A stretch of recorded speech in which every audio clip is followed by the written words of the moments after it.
Hi on the jobbers, welcome to a Saturday of learning and Saturday of growth. We have with us today a wonderful guest. I'd like to bring her online. So on the jobbers, let me introduce you to Ms. Vidhya Srinivas. Her biodata reads like, it's a big long page of achievements and performances. So she's been named the best women performer in educational institutions. She got an award, and she's been named the Women of the Year by Business Excellence Out of the Box Business Excellency Awards. She is being the head of placements and corporate relationships with 3 prestigious institutes: Universal Business School, ITM, and right now she's with Indian Technology Management IMT. Institute. Yeah. And she's placed not in hundreds but almost 2,500 and counting students.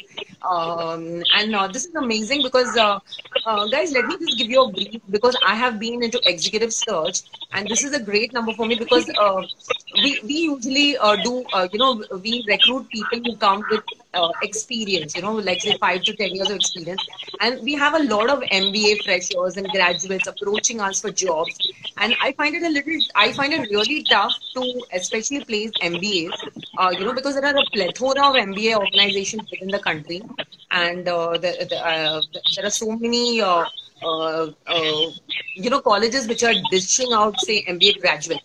So it is a really commendable task to be able to kind of place this many students. And Vidya, if you could just take us through your journey and tell us how this goes about and how did you come to this stage? Yeah. Well, Nisha, thank you so much for this amazing opportunity, and thank you so much all the audience who are there live listening to this. It has been, so I come from a very small town, Nisha. I have been born and brought up in MP, Jabalpur. I come from Jabalpur. And when I was growing up, I never thought I will be so successful, or probably being sitting with you and giving an interview today.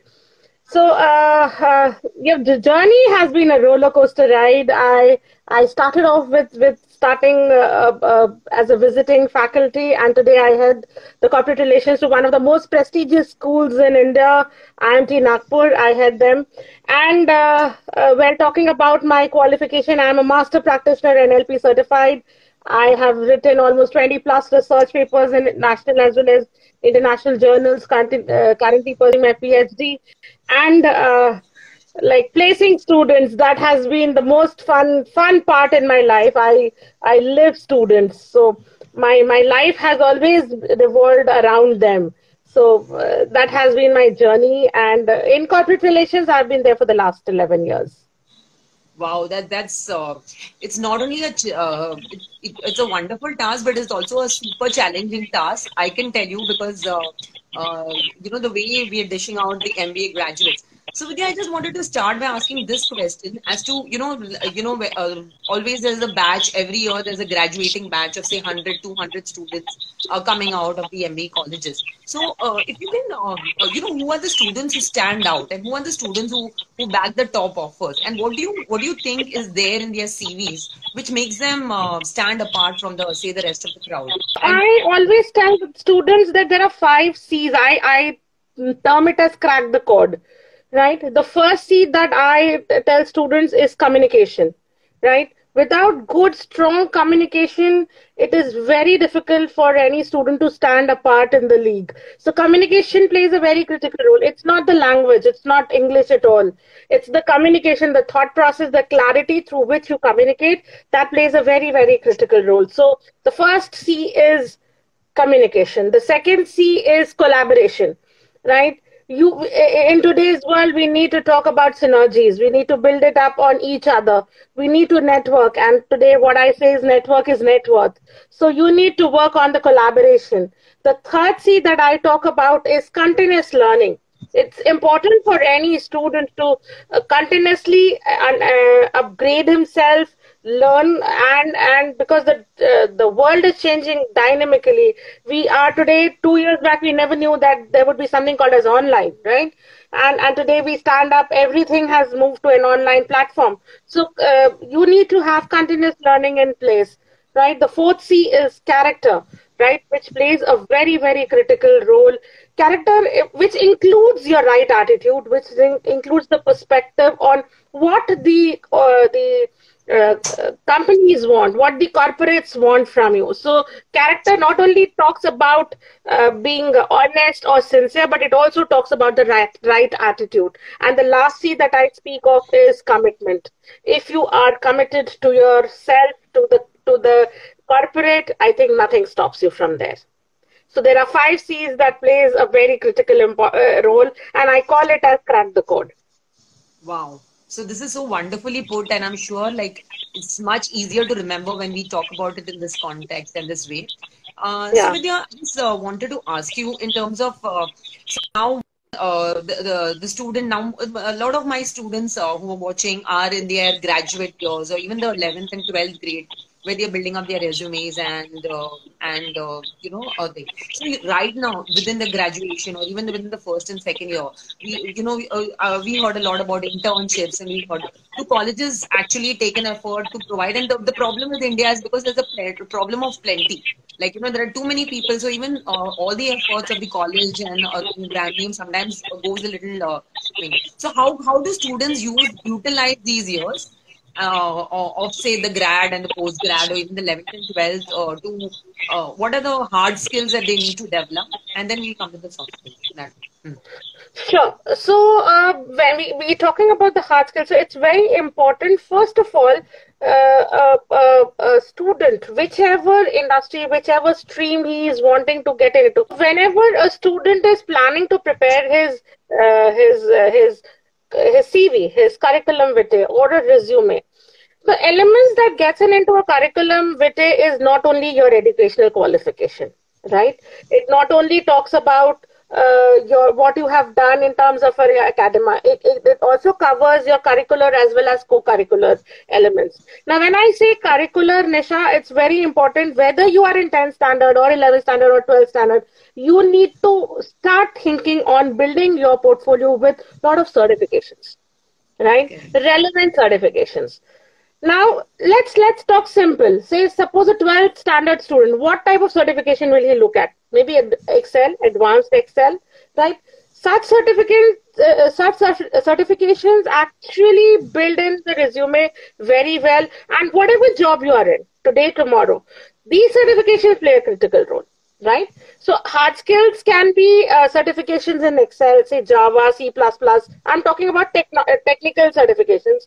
One part of the CV should have certifications, any relevant certification, right? The second part should be in terms of building research, right? Today's world is talking research. Everybody is moving towards secondary research and primary research. So there has to be certain projects done by the students in terms of research. So they can start off with secondary research and gradually move towards building a primary research, and they can publish it. Right, there are a lot of bodies which publish these research papers. So that plays a very critical role. Third is live projects. Now, how should I get a live project? Student will ask, I'm just in 12th standard or I'm just a graduate. I don't know where to get live projects. Live projects are in plenty. You open Internshala and you will get hundreds of live projects that will come to your desk even without you moving out. Right? LinkedIn, if you open LinkedIn, you will get hundreds of live projects. Similarly, internships. There are thousands of internship and thousands of live projects which are available on the platform. We were not privileged, right? Nisha, you and me were not privileged. We would run from company to company giving our CVs for such internships. Today, the company is open. So please build your CVs. Not even CVs, your own personality would be built if you have these technical skills, your hard skills, which talks about certifications, which talks about research, which talks about life projects and internships. Wow. So this is amazing. Yeah. And guys, later I'm going to get these websites, the sites like, especially the projects and even the research things, which allow students to publish from Vidya and put it up on our platform. So stay connected to all.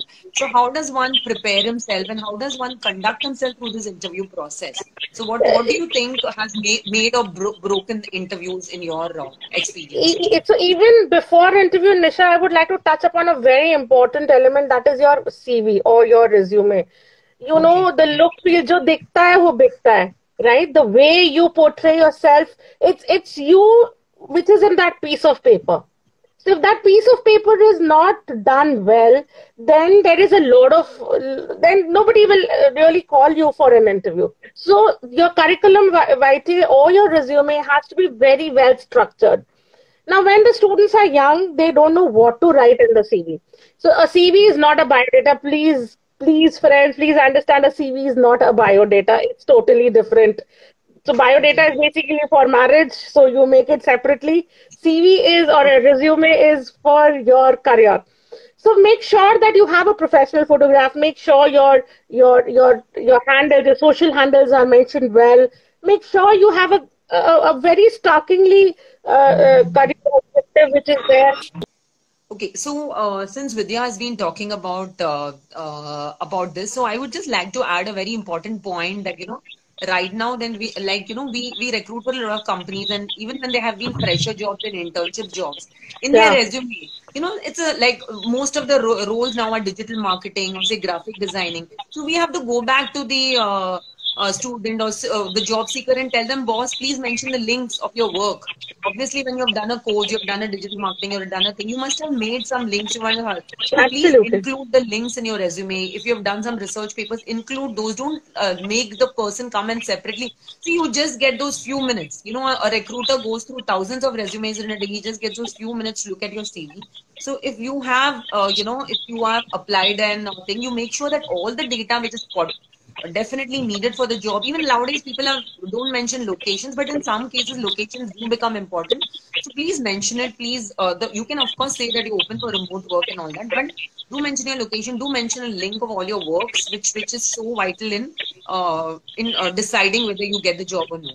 Yeah, Vidya, please continue. Yeah, so sorry. So what I was saying is, it's very important to have a great look of your CV. So career objective cannot be in first person; it has to be in third person.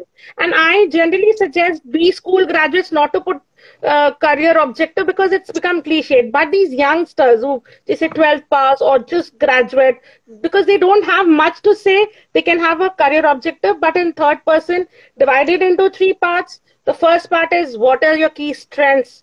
What are your skill sets? Both. So skill sets are different from strengths. So when I say that strengths are basically the values that you carry in terms of your teamwork, or you're a troubleshooter. So that comes as a value proposition. And when I say skill sets, more technical, which is more related to the job that is there. Right? So your career objective should have, the first part should be your skill sets and your strengths. Second part is what are you going to contribute towards the organization, and third part should be like how together you will grow. So you can have you can put some numbers also there. So the career objective has really evolved. Then chronologically your experience, your internships, and then your education qualifications, curricular, non-curricular, or extracurricular. So, but if you have won a first prize in say class 1, you should not put that. Something which is relevant, which is more meaningful, should come in extracurricular. Something which is more curricularly done, say research papers, all that will come under your curricular as a CV. So once your CV is done, the tips and tricks when you go for an interview is first wear a smile. That's very Acha, before we important. go to that section of interviews, Yeah, I just had yeah, one question, Vidya. yeah. So is the format very important in terms of the look, in terms of people keep asking templates, are they important? And the second is ATS. Nowadays people talk a lot about. Do you think the Yeah. only that is the only deciding factor is how the CV looks, and also whether you put in the right keywords? Do you think only that is Right important? keywords play a very, very important role. Suppose I am looking, say I'm in a client and I'm looking for digital marketers specifically in content, right? And there is a CV which comes in front of the client stating that good in digital marketing, but content is missing there, right? Mm-hmm. So you need to be very specific. The job description. So I'll go back a step back. So the job description will tell the keywords. Pick up those keywords and make your CV. So make a master CV which has everything, and then you come whenever you have to share your CV freshly. There, what you do is you pick up those keywords from the job description and then merge it with your master CV. So then you can tailor make your CV every time according to the needs and requirements of a client or a corporate, right? You cannot have one structured CV for all the jobs that are available. One size doesn't fit all, right? So you have to really work around in terms of designing a CV depending upon the kind of job that is coming into you. Especially, I guess that's so relevant even for freshers, because when they are trying to still explore the markets and internships, so it's so important 100%. that you tailor it. Yeah, tailor it to 100%. Great. So now moving on to our, the interview, the actual interview process, the actual thing. So one is the preparation, pre-prep, and even the actual process of the interview when you're sitting in front of the interviewer. So can you just take us through, and the people who have cracked it and why, and there are some people who haven't cracked it. So what do you think made the difference? Like, so Nisha, first company information is very important, key. Who are the key players in the company? What does the company does? What does the competition look like? What is the revenue? What is the EBITDA? The company annual report. This is very important. Very, very important. What are the products? Which countries they are in? Right? How do they operate? What are the types of products? That's, if you've done that well, I'll tell you 50% of the interview is done. And the remaining 50% comes from your CV. Right? I'm talking of the HR round. I'm not talking technical round here. I'm just talking HR round. If you are well versed with what you have written in your CV, and if you're authentic enough, you're honest enough to speak about it, I think that's 50%. And the remaining 50% is where you're really well prepared with the company and its competition. That's the second part. Now, I'll take you through the softer part of it. Whenever you're going for an interview, please be at least half an hour early to the interview place. That's very important. It takes time for you to settle down, drink a sip of water, and apna pasina sa poch ke you're settling down. So half an hour, and in Bombay, you know how life is. So minimum half an hour, you need to be there before the interview process. Second thing, always wear a smile. Whatever difficult life is not going to end, and this too is going to pass. So please wear a smile whenever you're going for an interview. So you need to dress up well. Now, when I say dress up well, you need to be formally dressed. So formal dressing is critically important. My ex-boss used to tell me, if you don't know what you need to wear it conservative. Dress up very, very formally when you don't know what to wear. So it's very important and critical to wear formally, conservatively. Right? And you need to, whenever you carry CVs, I've seen students rolling their resumes and CVs in their hand. It's crumpled. So have a proper file or a folder. Carry one extra set, even though you have given it to the team. Please take permission before you sit down. Relax yourself. Have your arms on the chair and back stuck to the chair, and be very relaxed and composed. Please don't carry bags along with you when you're getting into an interview. Taking out your file and folder. So these are few tips and tricks. There is long list, but these are the few things that I feel at this point in time the students should know when they prepare for their interviews. Okay, that's wonderful. So, in terms of interview questions, there are the very frequently asked questions, your strengths, weaknesses, or where do you see yourself 5 years from now, or things. Has there been any make or break in that? And is there, because even when even we advise students, or this cliche has always been there, like when you're talking about strengths and weaknesses, may put your weakness in such a way that it turns out to be the strength, and even the interviewers know that you're doing that. How do you authentically answer something which registers in your mind as to this candidate is worth it, that? So you need to rehearse. Desha, that's the only one word that I can tell is you need to keep practicing and be very convinced about your own strengths. Today, even in midnight, somebody asked me what are my strengths. I'll be able to speak out even while I'm sleeping. So that conviction has to go. You need to be very, very sure of to what you can do as your strengths, right? See, for an example, my strengths are my communication. My strengths are my networking skills. and negotiation skills. So probably these are the top three that I will always speak of in terms of my strengths. Right. And in terms of my weakness, I say I can never say no to people. So that's registered in my mind, and that can never change. Right. I go out of way to help people. So these are my strengths and these are my weaknesses. So it has to be extremely, you have to live with your strength and your weaknesses. You cannot dodge every time. And whenever you start dodging, automatically it is visible on the face, and people will know that you are not true to yourself. Right. So this is, so your strengths and weakness play a very critical role, but more than your strengths and weakness, I feel these cliched questions like introduce yourself to me. You know, I have learned in my NLP, whenever I'm studying my master practitioner, is use your resources, whatever resources you have. Say for an example, you talk about, say, I was born and brought up in Jabalpur. Use Jabalpur as a resource. What did you do there? How did you grow up? Right?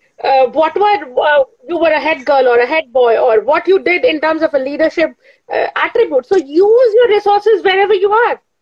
Right? Suppose you were studying in a school called X, and there you talk about what did you do in your school.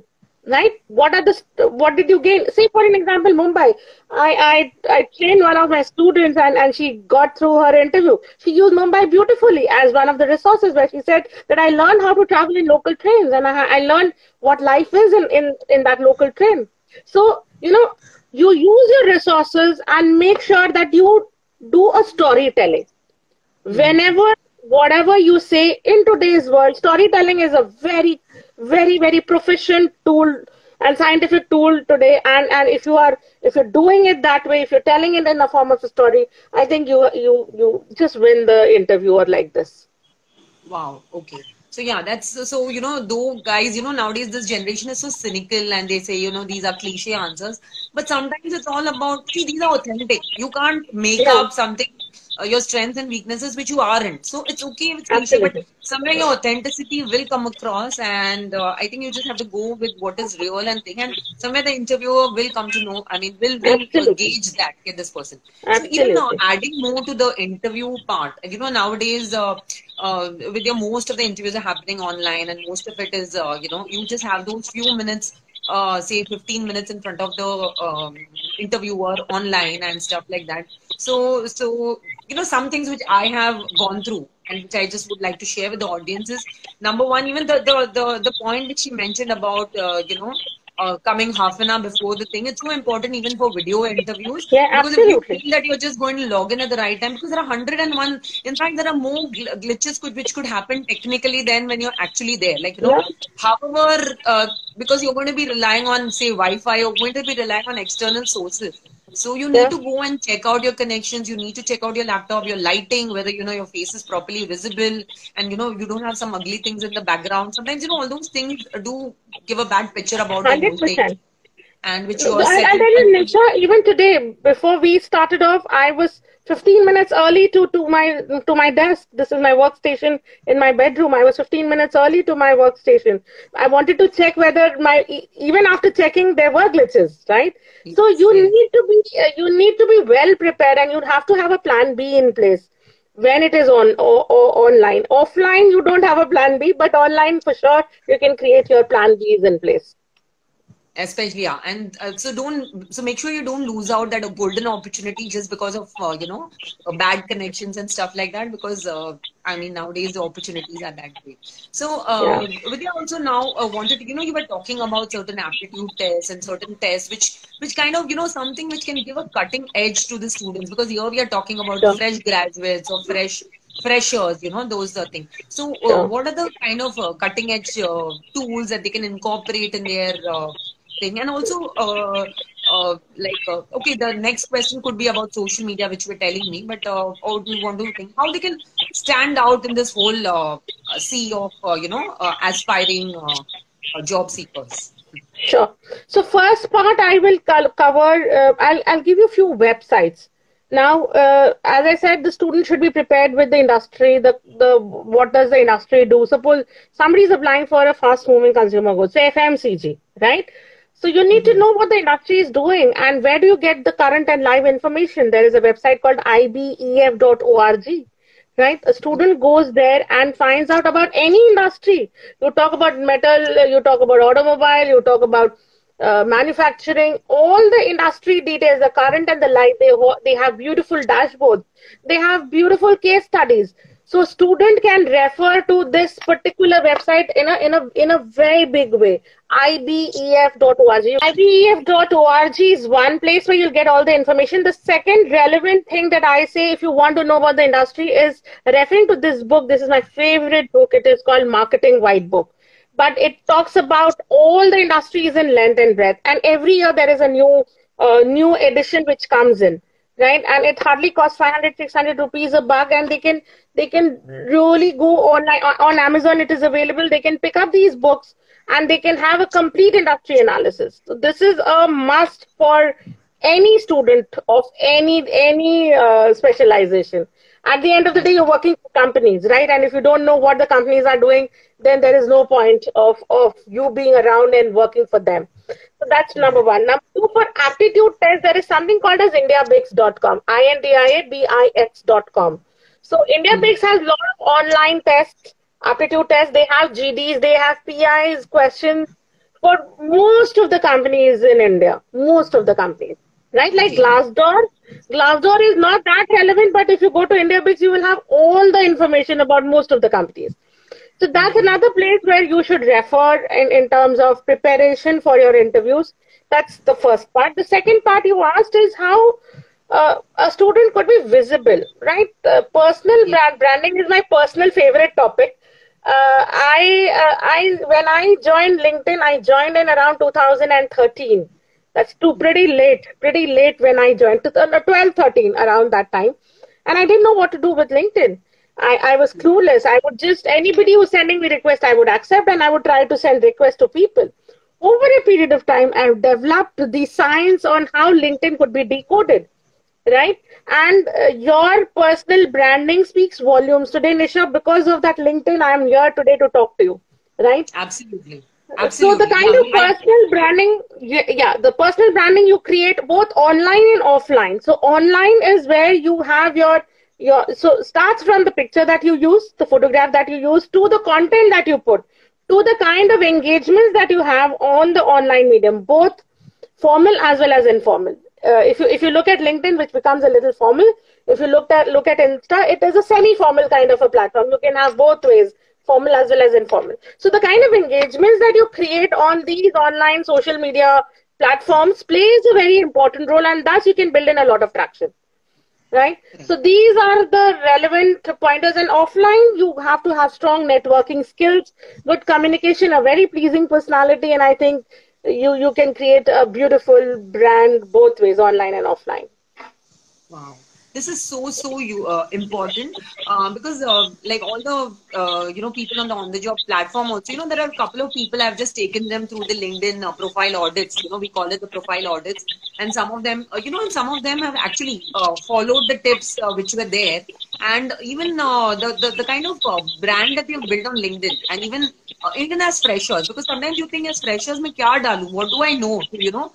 And here there are, it's a platform where you have the Indra Noois of the world, and you have these, you would, have the Sundar pictures of the world and how do I create. But then the people who have actually followed the LinkedIn tools, even freshers have been able to create amazing brands. And in fact, that is, and even in today, if I want to recruit somebody, I would definitely see that this person is here very, this person is so proactive. She's taking an effort. She's actually taking the time to read or understand, listen, and then go and try to put it, share her thing. And she's proactive. That definitely would be a click on, So guys, so even in content, Nisha, I would tell, if you don't know what to write on LinkedIn, start off with a content which has already been written. Paraphrase it, put your own ideas, post it. That's the easiest way to do it. Just paraphrase, post it for some new idea. I'll tell you, one of the campaigns that we ran recently, where a student had joined IMT Nagpur, and we just told him to write his story or his journey on how he reached IMT Nagpur. And believe you me, there were 15,000 views on that single post. Oh. It's just the way, the art of storytelling, the way you present yourself and the way you communicate. But the only thing that you need to be very, very authenticated in terms of giving the relevant information. Be honest, be genuine, and be have a lot of authenticity, and I think the world will listen to you. Wow, that's great. So, just one bit which I want to discuss right now, and the interviews are happening. I believe the HR came back to me and said, Nisha, the person who is on the screen, on the video interview, and his photo, I mean his picture which is put on LinkedIn is very different. So, are you sure the right guy? And so how powerful LinkedIn is in terms of, we sometimes must have put some random pictures years back and never changed it, and things like that. So all those things become so important. So everybody, especially once after you've crossed your 12, even maybe before that, once you've crossed, then it is very important to keep building on your LinkedIn profile. It's also a big, it's like a passport to the corporate world where you can connect to even the top honchos, and it's very, very important that you do that. Any questions, audience? It will be nice if you could have some questions. Or probably you can always connect me on LinkedIn. I would definitely. I would love to. See, I'm a mentor with Marketing Soul, Nisha. I mentored a lot of students there, and I'd be more than happy to mentor your students also. Absolutely voluntary. This is my passion. As I said, I live students. So any questions, suppose they may be finding it difficult to ask now, they can always connect with me on LinkedIn, and that's it. Wow. Yeah. So I can personally vouch for that because, I think I met Vidhya at some event, and I mean, kind of the knowledge exchange that happened was really amazing, and the kind of depth of experience which he has absolutely shows. And so we are very privileged to have her on the platform, and guys, all of us, let's connect. And so Vidhya, any last bit that you would like to add and thing? So keep learning, Nisha. I feel keep learning.